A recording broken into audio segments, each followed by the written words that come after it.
Bienvenue pour cette conférence consacrée aux corsaires de la Côte de Jade et leurs innovations que nous allons découvrir ensemble. Merci à tous pour votre participation à cette visioconférence qui sera enregistrée et par la suite restituée en vidéo. Vous pouvez d'ores et déjà, tout au fil de cette présentation, annoter des questions qui peuvent apparaître dans une bulle de discussion. Il vous suffit de taper sur votre clavier et enfin, à l'issue de cette présentation, nous aurons un débat avec l'ensemble des participants. C'est l'occasion de faire remonter aussi vos questions et vos remarques. Alors, ce sujet passionnant des corsaires sur la Côte de Jade que vous voyez ici à travers des documents historiques qui illustre assez bien finalement comment ce territoire, le pays de Ré,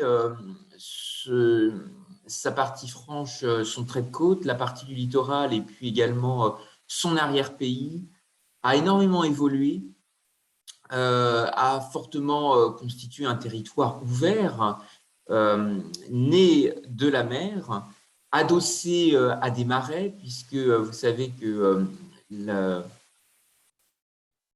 le plus grand grenier à sel d'Europe était à Bourgneuf. Et ce territoire a été, comme vous voyez sur les cartes, aux portes de la Loire-Atlantique et de la Vendée, protégé par des îles. On pense bien entendu à Noirmoutier, qui constitue aussi une barrière intéressante pour protéger le littoral autour de la Plaine-sur-Mer, Préfaille, et dans une moindre mesure Pornic, qui ont vu très vite passer des pirates gausses qui expliquent encore aujourd'hui le nom de certains lieux-dits pour les promeneurs ou ceux qui empruntent le chemin des douaniers, Port-au-Go par exemple. Et on peut imaginer tout à fait à travers toutes ces différentes criques comment finalement des armateurs, des corsaires et pourquoi pas des pirates ont aussi profité de ce trait de côte rocheux, de ces criques, de ces grottes pour sans doute y protéger des trésors, des marchandises et y mettre aussi à l'abri des bateaux et des navires. Et donc, ce territoire, dans la compréhension effectivement qu'il faut en avoir pour le sujet d'aujourd'hui, c'est la transition, en tous les cas la transformation de l'économie qui s'est tournée du marais vers l'océan. Alors, effectivement, l'activité du sel, l'or blanc, a été une activité dominante sur la côte de Jade et a été aussi le fruit d'une très grande captation de richesses. Les paysans du sel étaient les paysans les plus riches de France et attireront bien sûr beaucoup de convoitises, y compris de la part de pouvoirs politiques. Et ça sera un enjeu très fort aussi, notamment de Richelieu, des taxes autour du sel et plus tard également des guerres de religion. Alors, des corsaires en Loire-Atlantique, en existe-t-il? Y en a-t-il eu, puisqu'on pense plus particulièrement à des ports de Normandie, de Bretagne, Granville, Saint-Malo, Roscoff, des corsaires qui ont aussi essaimé dans la vallée de la Seine, à Honfleur, et plus largement dans le nord de la France, Dunkerque, Boulogne-sur-Mer, et dans une moindre mesure Calais. Grand corsaire des Hauts-de-France, c'est Jean Bart, qui est un personnage extrêmement intéressant. Et la Loire-Atlantique a une postérité encore assez présente, puisqu'il existe plusieurs descendants du père de Robert Surcouf, qui se prénommait également Robert. Et vous avez l'actuel maire de la commune du Pèlerin, François de Laujardière, qui descend de 11 capitaines corsaires et qui, à ce titre, est membre de l'association des descendants de capitaines corsaires, qui est une association basée à Saint-Malo. Alors, le monde des corsaires est effectivement fortement lié à l'environnement de la Côte de Jade, un univers tourné encore aujourd'hui vers le nautisme, la voile, les bateaux, les activités de pêche avec Noirmoutier, la valorisation aussi des minéraux marins, puisque vous savez que les pêcheurs de grand fond ont aussi été très largement au large découvrir le secret de Terre-Neuve, la morue. Et donc, la Côte de Jade est véritablement un territoire d'adversité où la mer, pleine de défis, positionne les hommes face à un esprit d'aventure. Et puis, on va le voir un peu plus tard aussi, un esprit de découverte.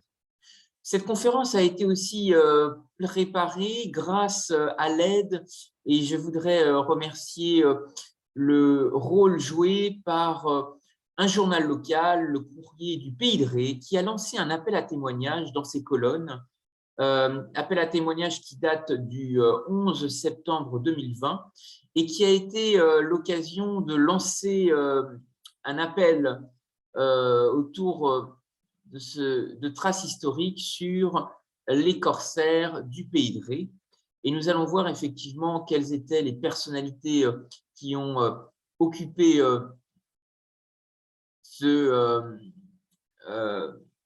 cette page de l'histoire locale. Alors, les corsaires sont effectivement intéressés à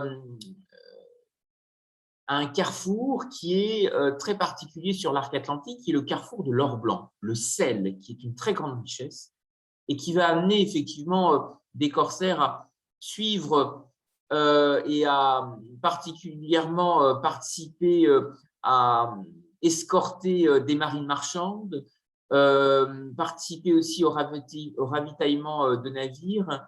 Et nous avons à Pornic un capitaine corsaire tout à fait atypique qui s'appelle Léonard Julien Quiroir. Quiroir qui était devenu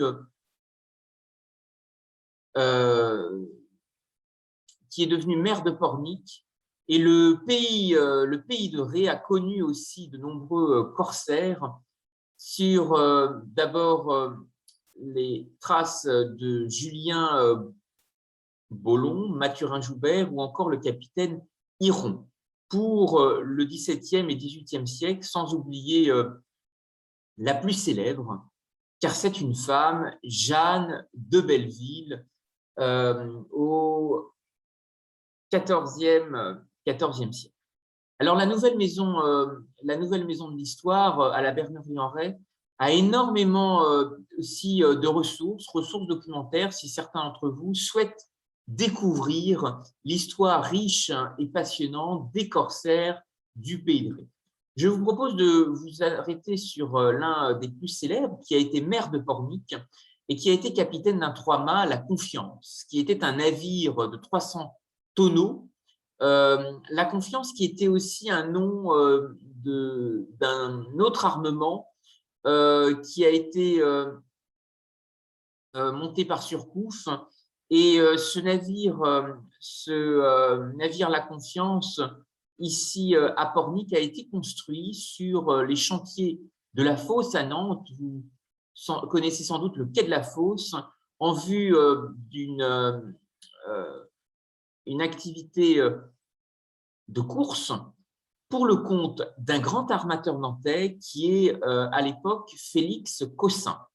Et l'artillerie de ce navire comptait l'équivalent de 12 canons de 6, 4 de 12, et son équipage, au total, vous imaginez, correspondait à 145 marins.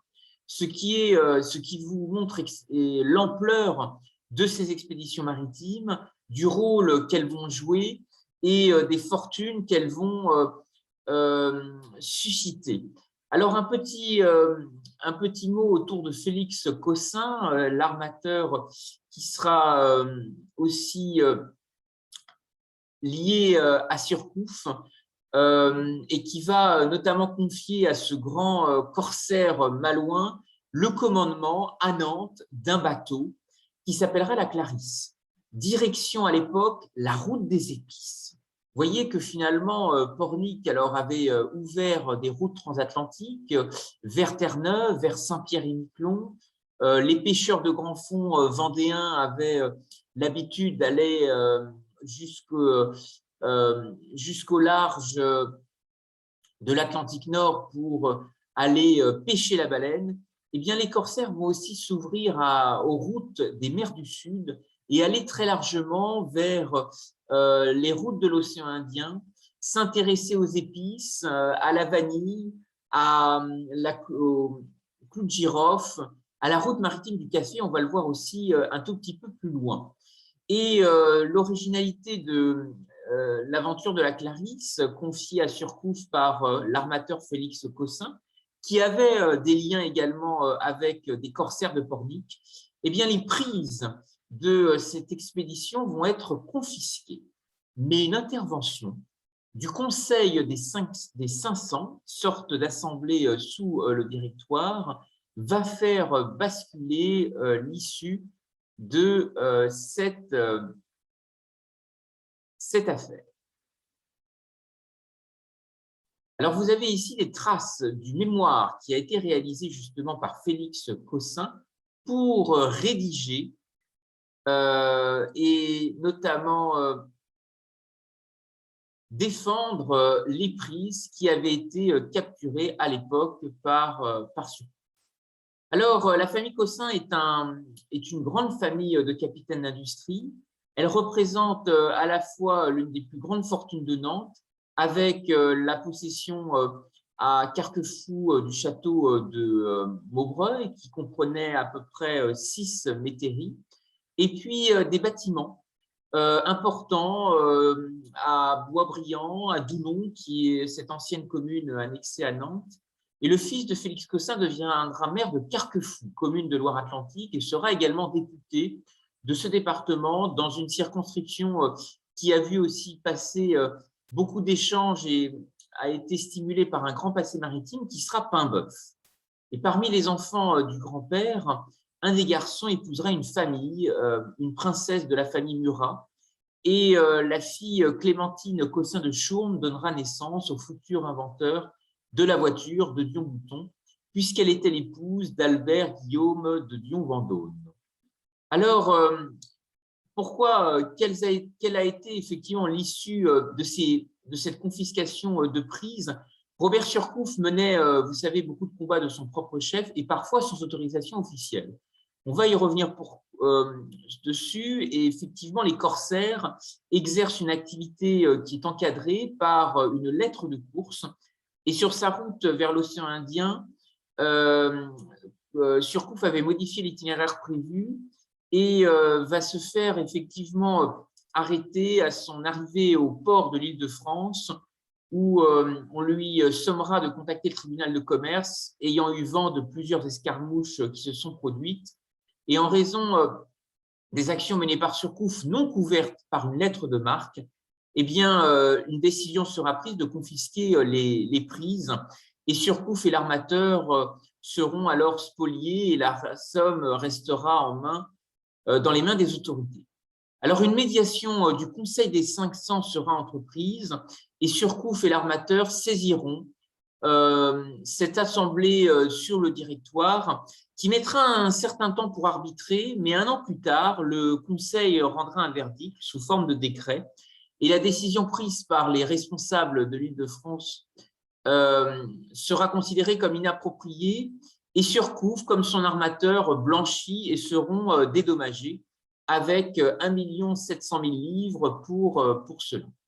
Alors, voyageons un peu dans le pays de Ré, éloignons-nous un peu de la côte de Jade et sur les traces de la Loire. Vous savez qu'il est possible aussi de marcher sur cette puissance corsaire, de retrouver aussi de grandes figures de l'histoire locale, en particulier sur l'estuaire, qui a été un couloir vers Nantes, un lien extrêmement utile pour le débouché portuaire de cette ville-port, et bien entendu des relations qui se développeront avec le pays de Ré, ce pays du vent, ce pays de moulins, qui exploiteront d'abord l'économie du sel, qui ira jusqu'à Noirmoutier, mais aussi très largement en relation avec la Côte d'Amour jusque la vallée de la Vilaine et ses greniers à sel jusqu'à Redon, eh bien, vous avez effectivement dans cette terre d'estuaire la Loire dans tous les sens qui a véhiculé aussi une alchimie tout à fait intéressante autour de la haute technologie navale et par la suite aussi aéronautique, puisque vous savez que les temps pionniers de l'aviation sont nés dans des hangars à bateaux. Et le Pays de Ré a aussi de grands pionniers dans ce domaine. Je pense en particulier à Alexis de Maillol. Alors, l'esprit d'aventure des corsaires, cette culture de l'adversité va effectivement les attirer sur les côtes et les amener sur l'arc atlantique à utiliser finalement l'estuaire de la Loire et la côte de Jade comme un véritable carrefour. Nous avons parlé de la famille Quiroire, mais je voudrais aussi vous parler de Jacques Cassard, qui est un personnage tout à fait intéressant, qui s'est distingué lors d'une expédition en Colombie, l'expédition de Carthagène, et qui sera aussi reconnu pour ses exploits dans la guerre de course, en escortant des bateaux, et notamment en étant chargé en 1710 par le secrétaire d'État Pontchartrain de protéger des convois de blé qui venaient de Tunisie vers la France et qui étaient à l'époque, sous l'Ancien Régime, menacés de famine, puisque la France traversait un petit âge glaciaire au XVIIe siècle qui a sévi particulièrement et entraîné une grave crise de subsistance, avec une dernière famine sous l'Ancien Régime. Et cette succession d'hivers glacial et d'étés pourris va entraîner des destructions agricoles importantes. Le gel va effectivement fragiliser l'économie du pays et le froid atteint à cette époque moins 25 degrés en rase campagne.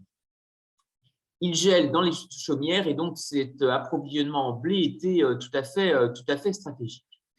Les corsaires vont, pour réussir ces grandes aventures, se affiner et développer des techniques de navigation beaucoup plus avancées et utiliser un savoir-faire qui va être à la fois extrêmement utile à l'époque, notamment l'horlogerie. Vous savez que les avancées horlogères et la marine sont fortement liées et aujourd'hui, ce savoir-faire se réinvente à travers des montres fabriquées avec des filets de pêche recyclés, du biopolymère végétal, et vous avez des concepts tout à fait intéressants de montres fabriquées comme ici l'exemple de cette marque d'horlogerie française qui s'appelle Awake et qui fabrique des matériaux biosourcés extrêmement atypiques à travers des filets de pêche recyclés récupérés dans les mers du Nord danoises, puis transformés en laboratoire. Et c'est une combinaison qui est assez intéressante entre revalorisation de déchets plastiques et performance d'une marque française. Alors, les corsaires ont-ils été les bâtisseurs du Nouveau Monde ou d'un Nouveau Monde? Certainement, d'autant que Pornic, finalement, ce qui va permettre la grande prospérité de cette ville, ce n'est pas seulement le sel, c'est aussi la morue. La morue qui sera bien connue des armements également vendéens. Et la Loire-Atlantique sera un territoire pionnier. On pense dans l'estuaire de la Loire à plusieurs villages de Terre-Neuva, ces pêcheurs, je pense à Trente-Mou notamment, où aujourd'hui encore sont tournés des films tout à fait intéressants. Et les corsaires vont exercer une activité en mer tout à fait atypique, qui est la guerre de course. Guerre de course qui est articulée par un règlement des prises établi avant chaque course entre les membres de l'équipage suivant leur rôle respectif. Et l'amirauté touchait 8% des prises, l'équipage les 1/3 et l'armateur, preneur de risque, puisque c'est lui qui engageait les frais pour armer le navire, les bateaux, prenait les 2/3. Alors, ce qui articule finalement et qui codifie ces relations par écrit, c'est la lettre de marque, une autorisation officielle délivrée par le roi, mais on va le voir également par d'autres régimes. L'un des rôles extrêmement importants des corsaires sur l'arc atlantique, on le voit ici dans le port de Brest, c'est d'escorter des marines marchandes, c'est de protéger des courants d'affaires, c'est de permettre de sécuriser des approvisionnements et d'empêcher que des cargaisons, des marchandises soient attaquées par des puissances ennemies en fonction des guerres, puissance britannique, bien entendu, qui sera éminemment contestée, sans oublier les marines espagnoles et également hollandaises. Alors, la guerre de course est à ce titre une guerre qui s'inscrit dans une période très largement intermittente. C'est Louis XIV qui va être un roi guerrier et donc qui va rendre très, très célèbre et accorder de nombreux privilèges à des cités corsaires comme Saint-Malo. Mais comme vous l'avez vu avec cette grande famille de Pornic, Tiroir, eh bien, il y aura aussi un destin tout à fait étonnant qui va être encouragé notamment sur la côte de Jade.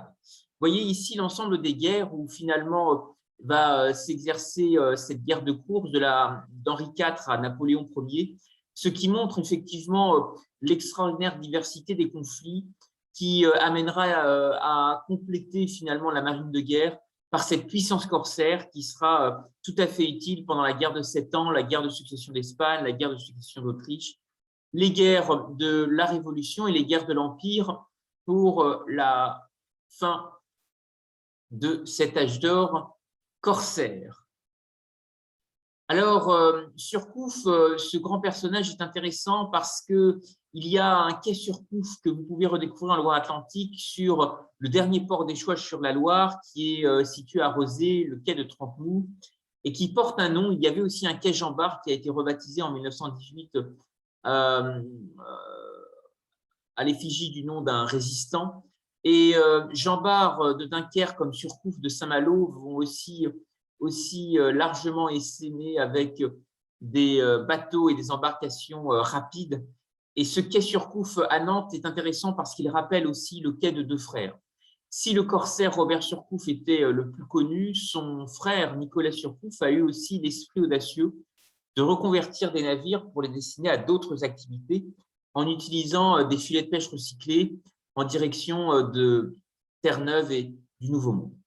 Alors, quelques mots aussi sur cette route du sel qui va être très importante sur l'arc atlantique, sur la côte de Jade et qui ira de Noirmoutier jusqu'à Redon, très largement dans les terres. Et vous voyez ici des images un peu historiques des quais, du rôle très important joué par les canaux.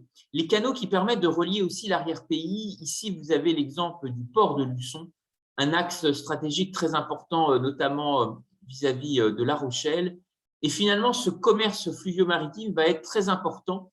On connaît dans le pays de Ré le rôle très important des RIA, la RIA de Pornic qui est aujourd'hui très largement mise en valeur. Eh bien, les greniers à sel, l'or blanc, va aussi développer un cabotage tout à fait intéressant avec des ports de l'intérieur. Et les corsaires seront aussi extrêmement actifs. Vous avez à Redon le quai du Guétrouin, un quai Surcouf qui rappelle aussi la mémoire justement de ces relations qui ont aussi existé. Redon, il faut bien comprendre que ce port était véritablement l'avant-port de Rennes, le port le plus au sud de Rennes, ce qui montre effectivement les liens très forts qui ont pu exister entre le pays de Ré, la Bretagne historique, la Bretagne armoricaine, qui avait un cabotage extrêmement puissant et qui a amené aussi à développer de nombreuses innovations dans la haute technologie navale et maritime. Alors, il faut imaginer la contribution ici des corsaires sur la route des épices. On s'intéresse, comme je vous l'indiquais, au secret de Terre-Neuve, à la morue, mais il y aura aussi d'autres aventures qui vont se permettre, dans le sillage des Portugais et des Hollandais, de marquer un trait d'union extrêmement intéressant avec le golfe Persique, sur les traces d'anciens empires, l'empire perse et l'empire ottoman, qui échangeaient eux aussi des produits français et qui vont aussi permettre d'amener en Europe de précieuses épices qui ont alors beaucoup de valeur, qui correspondent véritablement à la prospérité qu'un port très en avance a su développer, qui est Venise. Venise qui, en s'intégrant dans la route de la soie, sur les traces de Marco Polo, qui va aussi marcher finalement sur les routes de l'Orient, les traces du commerce léventin, va avoir des relations très étroites, notamment avec plusieurs empires, dont l'Empire ottoman, et nourrir la confiance partagée parce que finalement, pour construire de grands arsenaux, il faut partager la prise de risque. il faut élaborer des participations dans des galères, divisées à l'époque en carats. Et pour créer de la confiance dans les échanges maritimes, il faut effectivement susciter des relations de solidarité. Et c'est tout à fait quelque chose d'atypique qui va se développer entre la grande famille irlandaise et des comptoirs de l'Empire ottoman, qui étaient très largement mis en relation par les Vénitiens. Et des cargaisons humanitaires seront envoyées par le sultan de la sublime porte, à l'époque l'Empire ottoman, en direction de l'Irlande et en particulier en direction d'un port au nord de Dublin, le port de Drogheda. Et ces échanges vont subsister, vont être encouragés par des comptoirs, par la diaspora irlandaise qui sera aussi extrêmement mobilisée en relation avec les échelles du Levant et les ports de la sublime porte. Alors, toujours aujourd'hui, on réfléchit à de nouveaux véhicules d'influsion financière, nouveaux véhicules d'investissement. Et je voudrais vous rappeler les interventions, notamment de Christine Lagarde, lorsqu'elle était directrice générale du FMI. Et elle avait présenté à ce titre une étude au Forum économique de Davos en 2016 sur l'impact profond des technologies blockchain sur l'économie mondiale. Alors, des grandes aventures au long cours vont se développer le long de la route maritime du café, l'expédition de Mocha. Mocha qui est un grand port au Yémen, aux portes de la mer Rouge, et qui sera effectivement un grand port d'exportation vers la France, vers les Pays-Bas, vers Amsterdam, et qui va relier l'arc atlantique autour de ces grandes richesses à l'époque du premier or noir de l'époque, qui est le café. Vous voyez que Pornic, finalement, a certes développé l'or blanc, mais qu'on a tout à fait conscience d'un carrefour d'innovation avec l'or noir en ce qui concerne le café, et on va le voir, d'autres pépites, d'autres trésors à explorer sur les pas de la puissance corsaire, que ce soit dans le domaine de l'horlogerie, de l'innovation reliée à la marine et de technologies qui vont faciliter fortement les échanges. Je voudrais à ce titre vous parler de ce rôle lié à la contrebande horlogère, qui est extrêmement intéressant à étudier, parce qu'avancées horlogères et marines sont fortement liées. L'intérêt d'en débattre aujourd'hui, c'est que depuis le 16 décembre 2020, l'UNESCO a inscrit les savoir-faire en mécanique horlogère et mécanique d'art sur la liste représentative du patrimoine culturel immatériel de l'humanité. Et cette inscription met en valeur une tradition franco-suisse, mais nous allons voir comment finalement cette candidature, portée par la France en collaboration avec la Suisse, est aussi l'expression très largement d'un espace transfrontalier qui s'est aventuré sur les côtes et qui a eu des relations aussi avec la Bretagne, avec la côte de Jade. Vous voyez ici qu'un axe transmanche, un axe horloger transmanche a aussi été très largement inscrit dans la mémoire de jumelage.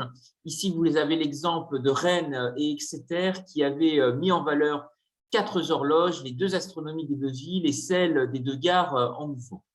Alors, les origines mystérieuses de l'horlogerie sont intéressantes parce que ce métier d'horloger, à l'époque, s'écrivait sans H et remonte à l'époque de Charles Quint, ouvert dans les relations entre l'Espagne et l'arc atlantique. Et dans le cadre de sa guerre contre François Ier, il va recruter des horlogeurs pour le réglage des canons. Et ces horlogeurs sont devenus, par pratique de métier, des sortes de colporteurs d'horlogerie.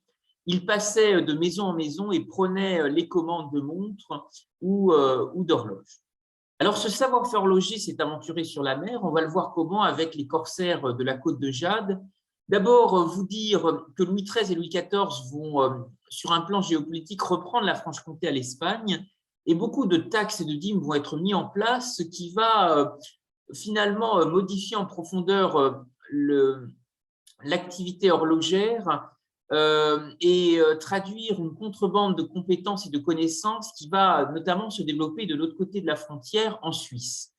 Mais l'influence espagnole qui avait marqué fortement la Franche-Comté avec, vous savez, le Palais Granvelle à Besançon, l'architecture espagnole extrêmement visible, y compris dans les Hauts-de-France, eh bien, les marins espagnols vont aussi, le long de l'arc atlantique, véhiculer une influence Ici, vous avez l'exemple de jeux de cartes qui vont aussi être très largement pratiqués par des marins. Vous avez l'exemple de l'Alouette, le jeu de la vache, qui sera effectivement rendu très populaire avec des quartiers qui vont rendre et diffuser cette connaissance.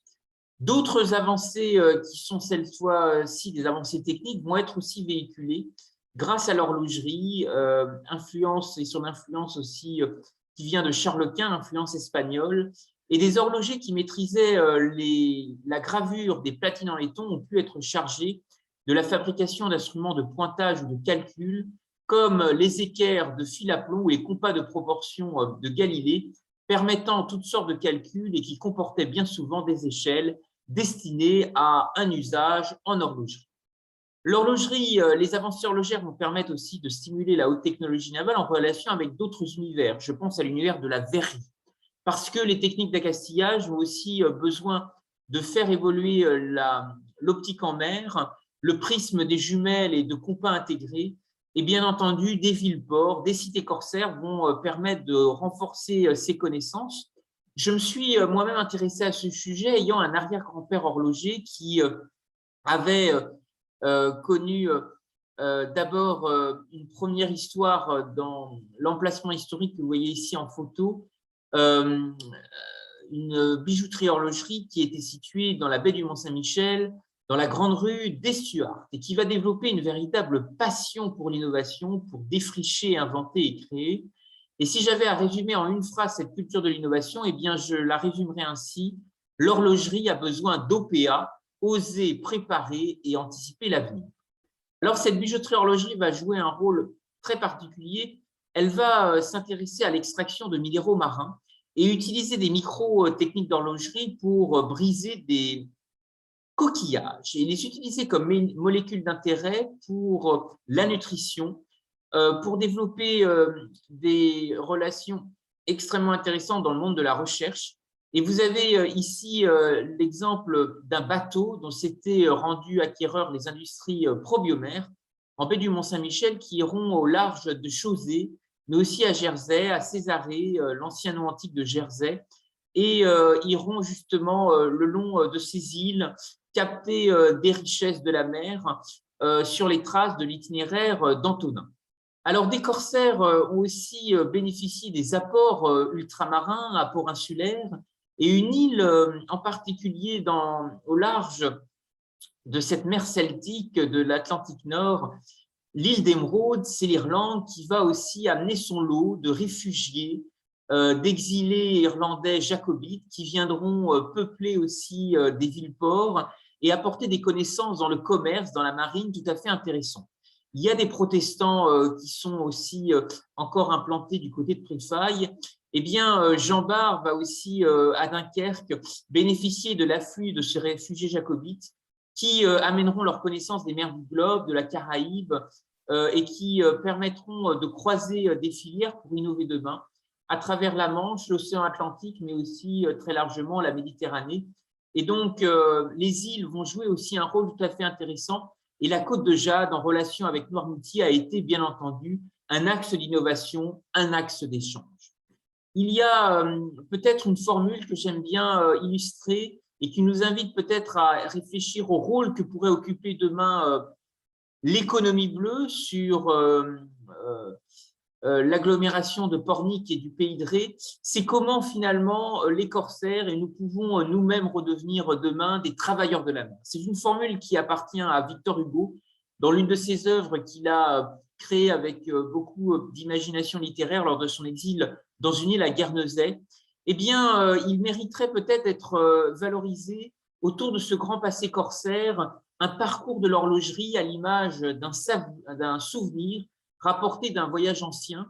Et je voudrais à ce titre vous rappeler l'importance de manifestations très ambitieuses qui sont développées, y compris dans des régions qui ne sont pas littorales. Je voudrais ici vous signaler l'exemple de l'Alsace, puisque la ville de Strasbourg a mis en place une proposition événementielle et culturelle de très haut niveau qui s'appelle l'Industrie Magnifique et qui chaque année vise à mettre en lumière des vieux métiers, des savoir-faire qui ont disparu et les croiser avec des artistes, des designers, des porteurs de projets innovants. Et ça, c'est quelque chose qui peut tout à fait réactualiser de vieilles industries, faire redonner vie à des vieux métiers, montrer aussi comment dans l'espace public on peut mettre en avant des savoir-faire tout à fait innovants. Et ça, c'est un travail qui s'inscrit aussi de concert avec des tiers-lieux maritimes qui émergent. Je pense aussi à des lieux qui peuvent accueillir de nouvelles activités. Le programme notamment WIP, Work in Pornic, qui vise justement à capter des activités de services, d'innovation.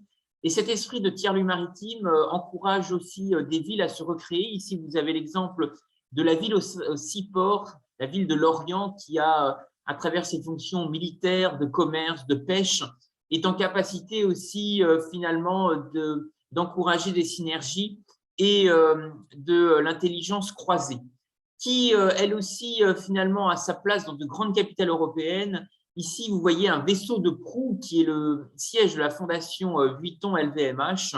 Eh bien, vous savez que LVMH est propriétaire d'une grande maison d'horlogerie, la marque Zénith, qui a été aussi très fortement en lien avec de grandes avancées horlogères.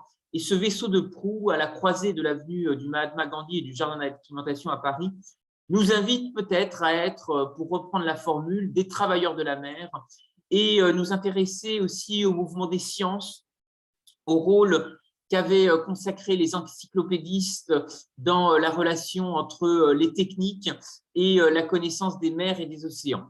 Vous savez que l'encyclopédie est le point de départ du pavillon France à l'exposition universelle de Dubaï. Le golfe Persique a un grand passé maritime, celui des pêcheurs de perles. Et vous savez que le Pays de Ré, avec la nacre, a été aussi un très grand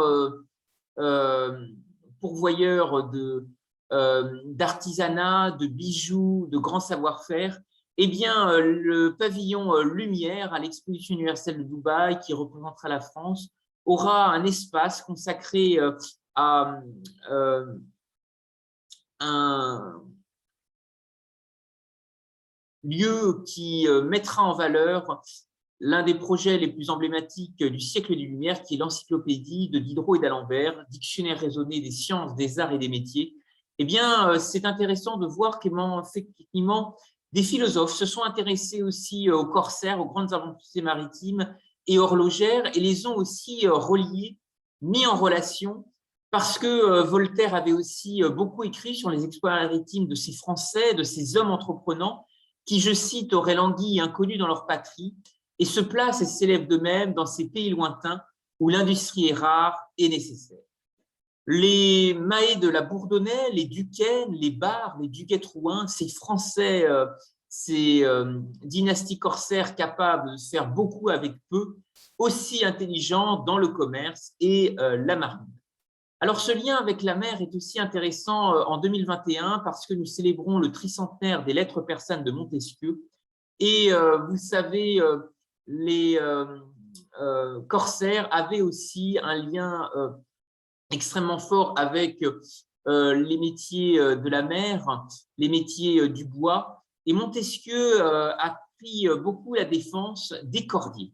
Des cordiers qui ont eu un rôle tout à fait important dans la marine, mais qui étaient pourtant frappés de discrimination, de brimade, parce qu'ils étaient souvent associés dans beaucoup de campagnes. En Bretagne, on les surnommait les caqueux, dans le Bas-Poitou, on vendait les colibères. Ces cordiers étaient associés à des descendants de lépreux. Pourtant, les conditions matérielles de ces cordiers n'étaient pas toujours mauvaises, puisque la marine avait des besoins très importants en cordage, et certains cordiers firent fortune. Alors, pour bien comprendre ces avatars, ce prisme autour de l'innovation et des transferts de compétences, de connaissances, de technologies et de techniques qui ont pu être développées, j'ai voulu réaliser un petit ouvrage pour montrer l'importance de l'ancrage de l'horlogerie autour de cette ouverture de la mer, de cette économie bleue, de cette relation avec les corsaires. Et vous avez mes coordonnées ici si vous souhaitez recevoir un exemplaire et explorer le sujet. Je vous propose maintenant d'en débattre avec vous tous et vous remercier pour votre attention. Je vais répondre aux questions qui ont été annotées dans la bulle de discussion, mais aussi vous pouvez d'ores et déjà, avec le micro, réagir et faire part aussi de vos réactions, témoignages. en vous rappelant que l'apparition des premières horloges maritimes qui conservaient la mesure sur un même navire en mouvement a été une véritable révolution puisqu'elle permet à des marins de se positionner en mer avec une très grande précision. Et cela a été un atout décisif exploité par de grands personnages. Je pense en particulier à un grand marin bien connu à Paris puisqu'il a une station de métro qui est la Motte Piquet et qui était originaire de la ville de Rennes. Merci à tous et vous avez également les coordonnées ici à l'écran si vous souhaitez recevoir les planches de cette conférence qui est également enregistrée et restituée en ligne. Je vous propose maintenant d'ouvrir le débat. Place aux échanges. Merci à tous.